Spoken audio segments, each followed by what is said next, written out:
going on, everybody? Welcome back to the 31 Days of Horror. I am your host, Moon616, and thank you once again for stopping in, guys. Yeah, it's right, day 10 is here on the 31 Days of Horror Vol.5, and for today, we're going to take it back to one of the greatest years in horror history, in my humble opinion. It is a year that I covered years ago on a series called The 52 Horrific Weeks in 1981. So that's right, we're going to take it back to 81 with a film that I did not cover then. In fact, I did not even know about this film when I did that series, so that's always good. And thanks to the fine folks over at Mondo Macabro for putting out this awesome edition of a film called Suddenly in the Dark. It is a film from South Korea. Of course, it is subtitled.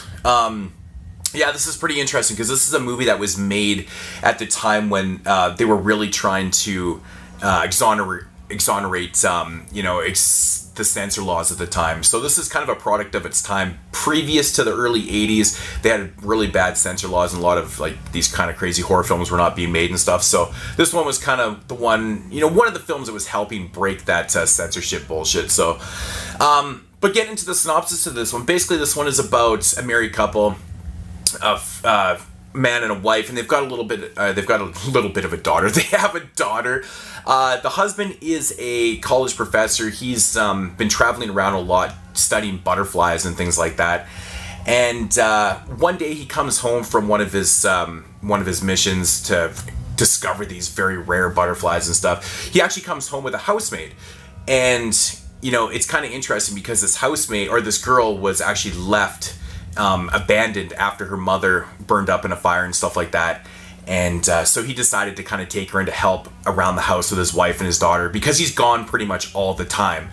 Of course, so now she's living in the house and things seem to be going okay.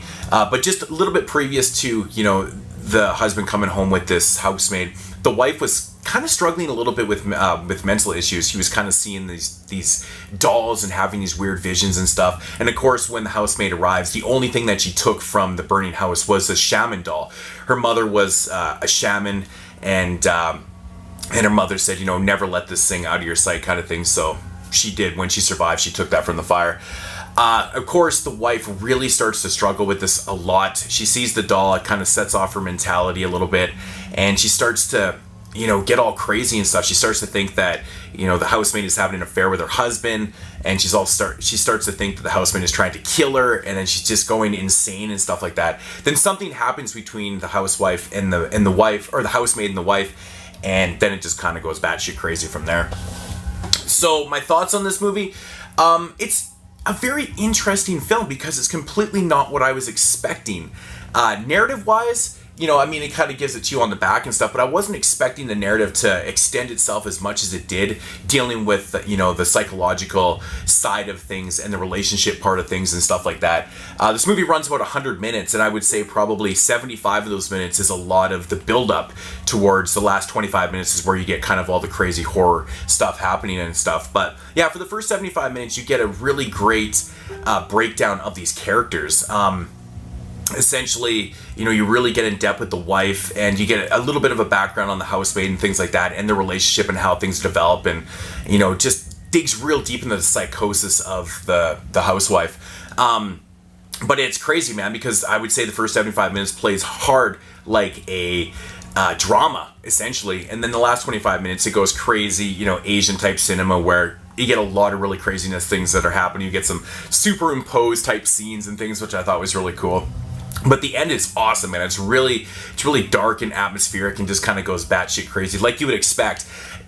My biggest surprise for this film is that it wasn't like that more of the movie, but that's okay. Overall, the film itself is really great. The acting's awesome. The cinematography is fantastic. I mean, there's a lot of really great artsy and stylish shots in this through mirrors, and the use of music and stuff was really well done. But just, for a film that really takes place all inside this house, there was just a lot of really good and intriguing scenes. I will say that the house that they live in is very odd, man. Like, their bedroom is right off their living room, and it doesn't really have a door. Just the whole structure of the house is so different than, the world that we live in over here. The bathroom was crazy. It was like going into a public swimming pool bathroom.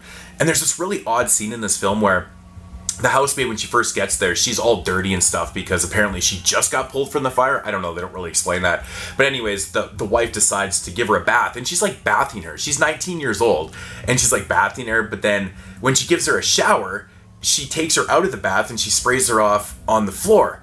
It's like the weirdest thing ever.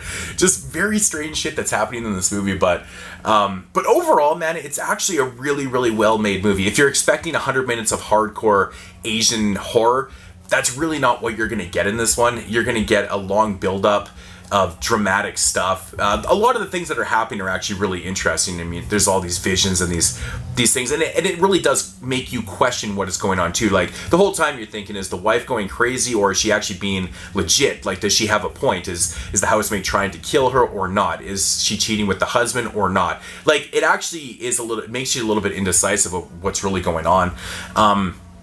But yeah, overall, really good film. I'm going to come in at about a 7.5 out of 10. It's not what I expected, but I did enjoy it. Actually, there's an interview, I think, with the director on here, too. So I might actually have to check out, but yeah, good stuff. Amazing transfer, I will say, from Mondo Macabro. The transfer on this, outstanding. Just phenomenal stuff, really.